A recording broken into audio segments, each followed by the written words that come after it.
the Screen Guild Theater.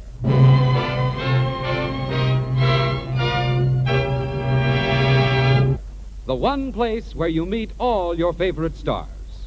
Tonight we bring you Joan Bennett, Tyrone Power, Humphrey Bogart, and of course Oscar Bradley and his Gulf Orchestra. And now the director of the Gulf Theater and your host, Roger Pryor.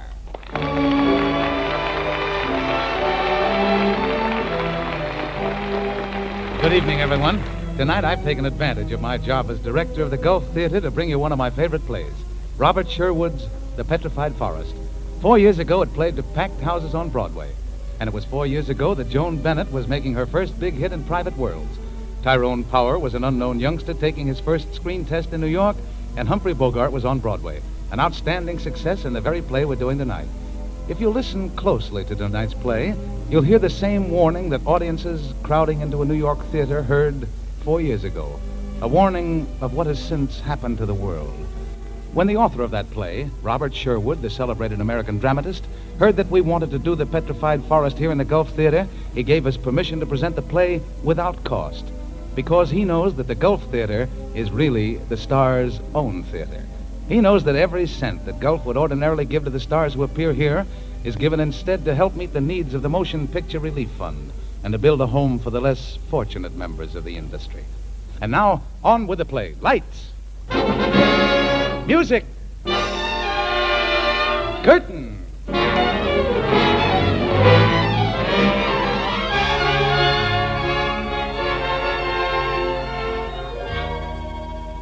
Night has fallen on the highway that winds its lonely way across the empty wastelands of the Arizona desert. The wind sighs and moans through the sage and chaparral, driving the tumbleweed to flight like small gray ghosts. A coyote greets the rising moon and is answered on some far-off hill. In all this wilderness of wind and sand and night, there's but one friendly oasis, the distant, garish sign of a roadside restaurant, a garage. Just outside is Bose, a young mechanic. Gabby, the proprietor's daughter, is curled up in a chair by the window. When the falcon claps his wings, no wit for grief, but noble heart held high. With loud, glad noise he stirs himself and springs, and takes his meat and towards his lair draws nigh. Hi, Gabby. Oh, hello, Bose. How about a little kiss, honey? Oh, stop annoying me, will you? Can't you see I'm reading? Yeah, reading that pash poetry and listening to some sticky orchestra on the radio. That's all you ever do. What else is there to do in this godforsaken desert? Plenty say if you'd only pay a little attention to me, I could show you I'm things really that... not interested. Why don't you stay outside and take care of the garage? That's what Dad hired you for. Oh, now listen, honey, I'm not as terrible as you think. I'm just a big guy with a good heart and plenty of red blood, and I'm full of love, baby. Ah, gee, you're a beautiful kid. Ah, Bose, don't. Bose, look out. Someone's coming. Good evening. Good evening. What can we do for you? Can I order something to eat? Yeah, sure. There's a menu. Miss Maple will take your order. Thank you. I'm going out in the garage now, honey. But I'll be back. And while you're at it, you might tell Graham to come in and get us supper. Okay, baby. Ready to order, sir? Oh, yes. I'll have this hamburger special and some beer. You'd better bring me a double portion. I'm quite hungry. Driven far? Yes, quite a long way. But for the last 10 miles, I've been walking. You mean you're just bumming along? Call it gypsying. You know, it's wonderful what progress you can make merely by power of the thumb. Where are you planning to go? That depends on where this road leads. It leads to the Petrified Forest. What's that? Oh, just a lot of dead old trees in the desert that have turned to stone. Sounds like a suitable place for me. Perhaps that's what I'm destined for. To be buried in the Petrified Forest. To become just another obsolete stump in the desert. It's an interesting idea. I'm ready for my supper, Gabby. Okay, Gramp, I'll tell Paula to fix it. Your order will be ready in a minute, sir. Thank you. Like to see the evening paper while you're waiting for your food? Oh, thanks. Got the whole story about that Duke Mantee massacre. Got his picture, too. Huh. 6 killed in Oklahoma City jailbreak as Duke Mantee escapes.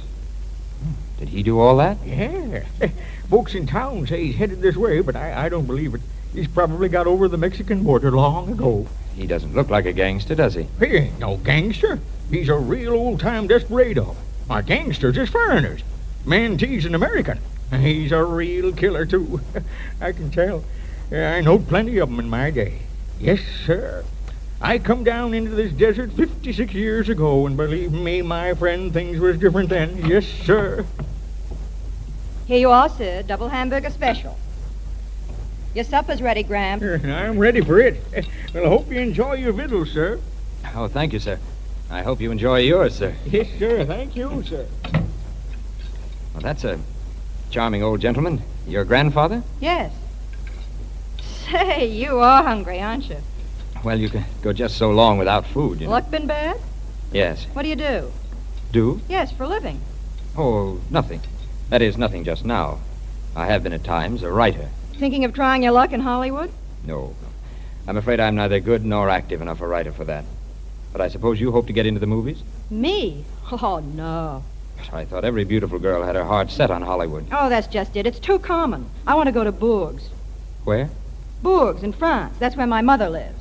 Oh. Is she French? Oh, yes, that's where Dad met her. It was during the war. He brought her back here, and she stuck it out in this desert as long as she could. 4 years. Then she packed up and went back to Bourges. She writes to me. And on my last birthday, she sent me this book. It's the poems of Francis Villon. Ever read it? Yes. It's wonderful poetry. Mother wrote in it, "À ma chère petite Gabrielle." That means, to my dear little Gabrielle. She gave me that name. It's about the only French thing I've got. Gabrielle. It's a beautiful name. Wouldn't you know it'd get changed into Gabby by the ignorant dopes around here? So you share your mother's opinion of the desert. Uh-huh. But you can find solace in the poems of Francois Villon. Oh, yes. It takes the smell of hamburger out of my system. You know, that poetry's wonderful stuff. But that's the way the French people are. They can understand everything, like life and love and death, and they can enjoy it or laugh at it, depending on how they feel. It's plain to see you've never been to France. Take my word for it, Gabrielle. Stay here and avoid disappointment. What makes you think I'd be disappointed? I've been to France. I lived there for 8 years. What were you doing, writing books? No, planning to write books. You see, I was living on my wife's money. Oh. Oh, please don't think too ill of me. I once actually wrote a book. Was it successful? Not very, no. It cost the publisher quite a lot of money, and it also cost him his wife. You see, she divorced him and married me. She had faith in me. She saw in me a major artist, profound but inarticulate. She believed that all I needed was background, and she gave it to me, with southern exposure and a fine view of the Mediterranean. For 8 years I reclined there on the Riviera, on my background, and I waited for the major artist in me to step forth and say something of enduring importance. He preferred to remain inarticulate. And you've left your wife now? I left at her suggestion. She had taken up with a Brazilian painter, also a major artist. There was nothing for me to do but travel. What were you looking for? Well, that's rather hard to say. I suppose I've been looking for something to believe in. I've been hoping to find something that's worth living for and dying for. What have you found? Nothing so interesting as a fair young lady who reads Villon and longs to go to Bourges. Are you kidding me? No, Gabrielle. I've never kidded anybody outside of myself. You shouldn't talk that way. I bet you could do wonderful things if you'd only try. No, don't delude yourself. My trouble is incurable. I belong to a vanishing race. I'm one of the intellectuals. That means you've got brains. I can see you have. Yes. Brains without purpose, noise without sound, shape without substance. Have you ever read The Hollow Men? It refers to the intellectuals who thought they'd conquered nature. And now, do you realize what it is that is causing world chaos? No. Well, I'm probably the only living person who can tell you. It's nature hitting back. She's fighting us with strange instruments called neuroses. She's deliberately afflicting mankind with the jitters. Nature is proving that she can't be beaten, not by the likes of us.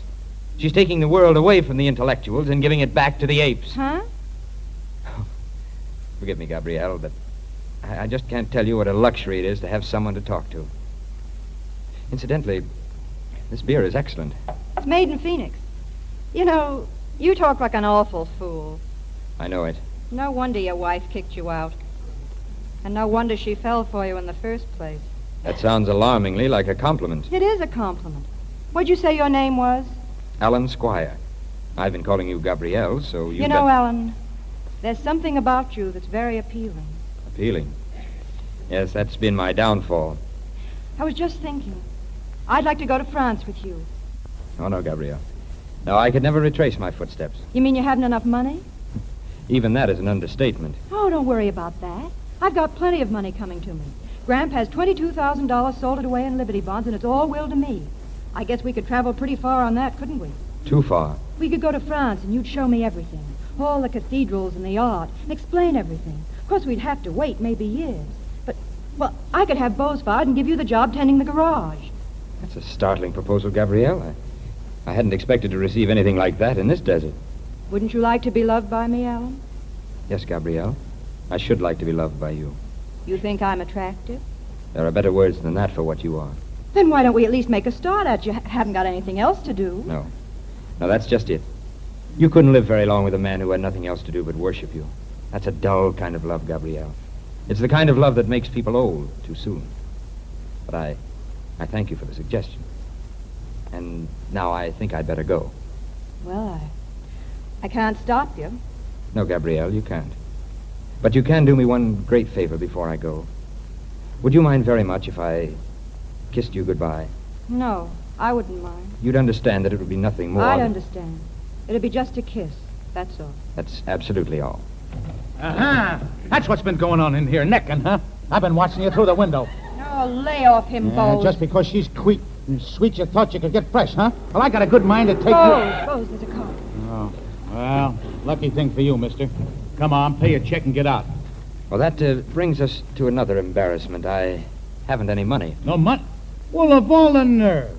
So you thought you could pay with a kiss, did you? You thought if you just... Bose, don't. All right, folks. Put up your hands and get over there against that counter.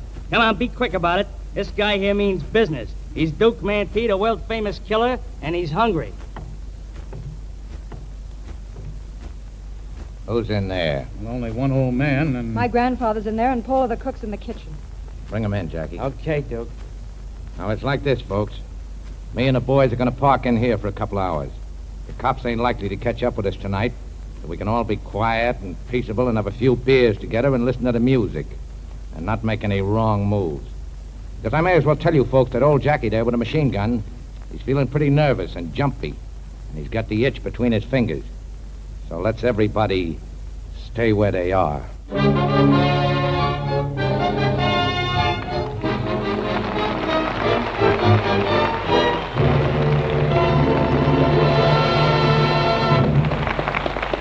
It will be a moment before the curtain rises on Act 2 of our play, The Petrified Forest. Thank you, John Conti. And now the curtain in the Gulf Theater is about to rise on the second act of tonight's play, The Petrified Forest, starring Joan Bennett, Tyrone Power, and Humphrey Bogart. It's 2 hours later. Duke Mantee and his prisoners are seated, but the air is charged and tense. The tables are littered with dishes and empty bottles. The radio's playing a dance tune. Bring me another bottle of beer, sister. Hey, Duke, we've been here 2 hours. When are we going to lay him out of here? When they get here. You mean when that blonde gets here? I think we're nuts to wait around Nobody here. asked you. Here's your beer.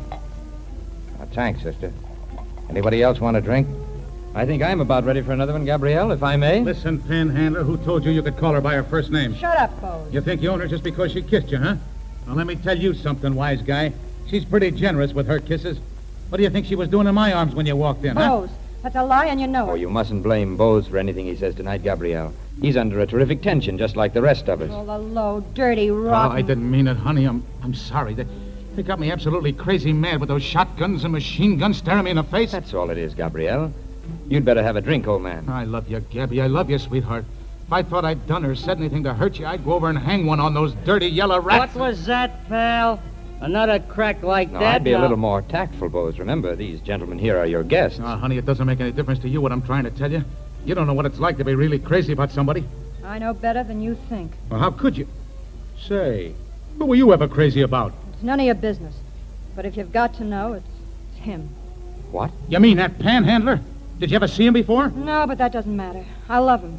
I don't think I'll ever love anybody else. Can I possibly be drunk? Well, I wouldn't doubt it, the way you've been hitting that bottle. When he started to leave, I felt as if something were being taken out of me, sort as if I were coming out of a dream. I caught on to myself, and I knew I was just another desert rat, and I'll never be anything else. I'd better get rid of all that girlish bunk that was in me, like thinking so much about going to France and art and amounting to something. I'd better make the best of what I can find right here and settle down and marry Bose. Oh, no, Gabrielle. You don't give a hoot about me. You never could, Alan. I can see that plain enough. Why kid myself that I'll ever be anything else but what I am? You mustn't talk that way, Gabrielle. Why not? Because you're the future. You're the renewal of vitality and courage and aspiration. It's essential to me that you don't ever forget that. Your youth and hope. There must be some way. Sit down, pal. Jackie, turn off that radio. Okay. What do you care whether I sit or stand? I got to think about my health, pal. If I had a machine gun, I wouldn't know what to do with it. I want to talk to him. It's important. Me? You can talk sitting down. I heard you doing it. Very well. What's that, our horn? Yeah, I guess Ruby's getting a little fidgety. It's getting late, Go outside and tell him we don't land till I say so. And tell him not Right. to hit that horn again unless somebody comes along that looks like trouble. And to hit it plenty. Okay, Duke. Well, my friend, what's on your mind? Those Liberty bonds of yours, what are you going to do with them? I'm going to leave them where they are. Yes. Leave them where they are. Your granddaughter is stifling and suffocating in this desert when a few of your thousands would give her the chance to claim her birthright. She'll get it when she needs it. When she has a family of her own to support. And probably a good-for-nothing unemployed husband. Is that the future you want her to have? You were a pioneer once, but what are you now? A mean old miser hanging onto that money as though it meant something. Why in heaven's name don't you die and do the world some good? He must be drunk. Yeah, drunk. Or just about the lowest grade heel I ever run across. What do you mean talking to an old man like that? I ought to put the lug on you. All right, man, T. Put him up. Now I got you. I've been waiting all evening for a chance to catch you off guard. I've been watching this shotgun ever since you put it on the table. Bose, look out! Oh, Get that shotgun, Jackie. Are you hurt, Bose? no, he got me in a hand. So you try to be brave, huh, wise guy? Yeah, and I'd have gotten away with it if you hadn't walked in. Take him in there and bandage him up, sister. He'll be all right. Go with him, Jackie. Tie him up and leave him in there. Okay. Come on, tin horn hero. Oh, Lord, I had my chance and I muffed it. I could have. Now listen. I let that mug make a mug out of me, but don't any of you try it again. Just keep in mind that I and the boys are candidates for hanging. The first time anybody makes a wrong move, I'm going to kill the whole lot of you. So keep your seats. Say, Duke, Yeah? would you mind passing me that knapsack? What do you want with it? I want to get out my life insurance policy. If you reach in there, you'll find a bundle of papers and a fountain pen. What do you want with your insurance? You expecting to die? You've guessed it, Mr. Maple. Is this what you want? Oh, yes, thanks. Now, Duke, I have a great favor to ask of you. Yeah? I don't think you'll refuse it because you're a man of imagination. You're not afraid to do rather outlandish things. What are you getting at, pal? This insurance policy, it's my only asset. It's for $5,000. Now, I'm writing on the policy that I want the money paid to that young lady in there. With Mr. Maple here to witness my signature, I'm sure it'll be all right.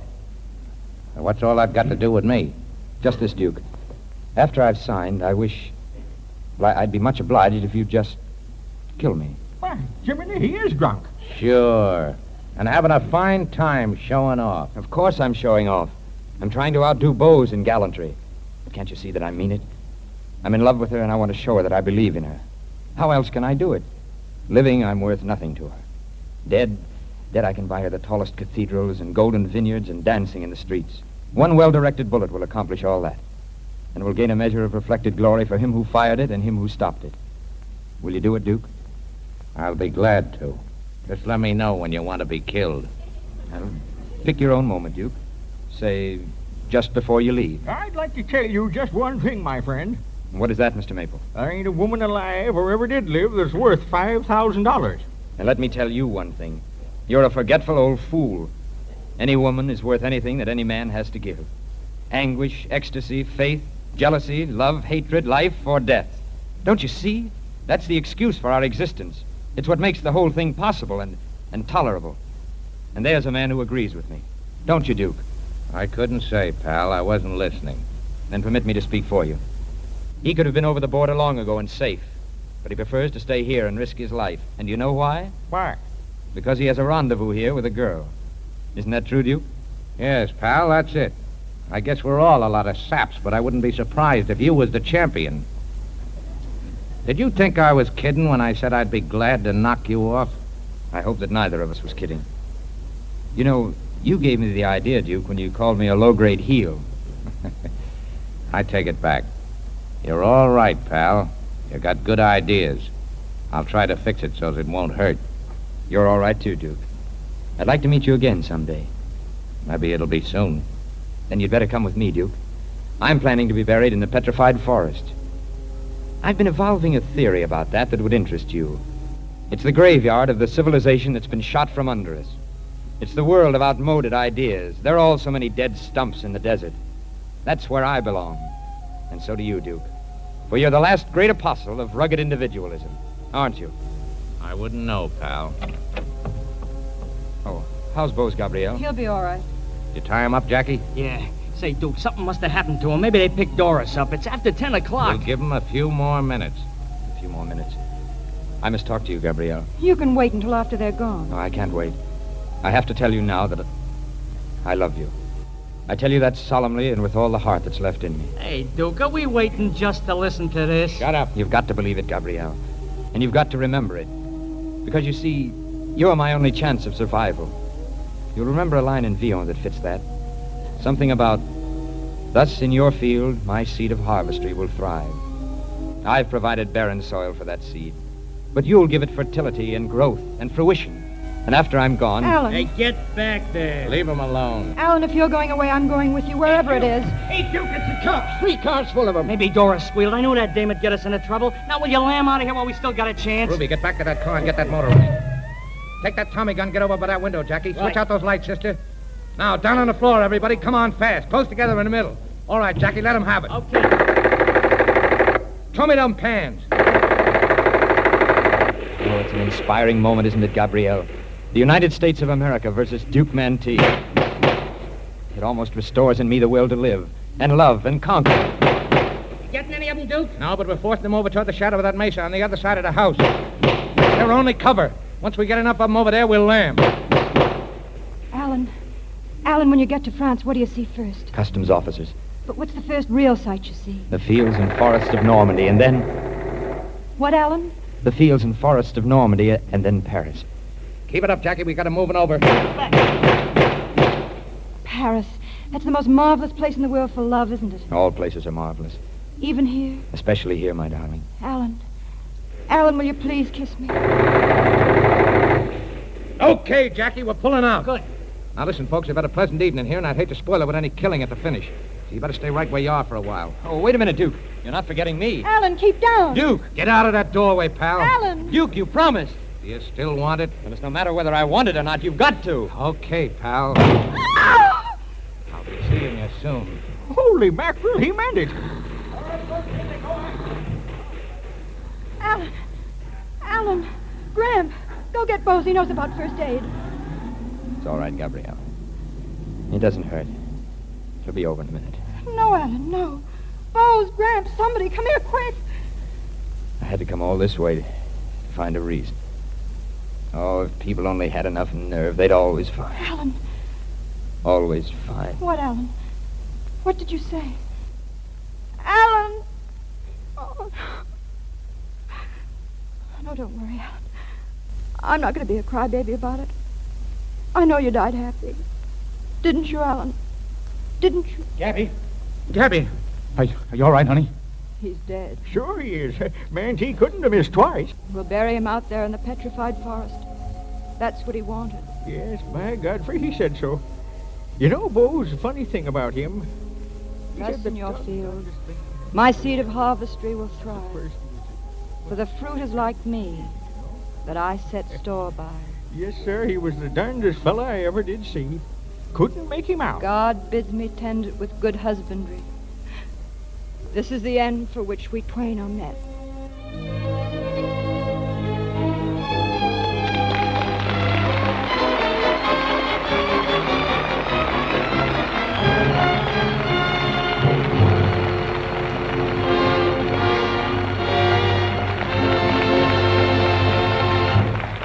And thank you, Tyrone Power, Joan Bennett, and Humphrey Bogart again. Ladies and gentlemen, this is Roger Pryor saying good night, everybody. The Gulf Screen Guild Theater originated Earl Carroll's Columbia Square, Hollywood. This is the Columbia Broadcasting System.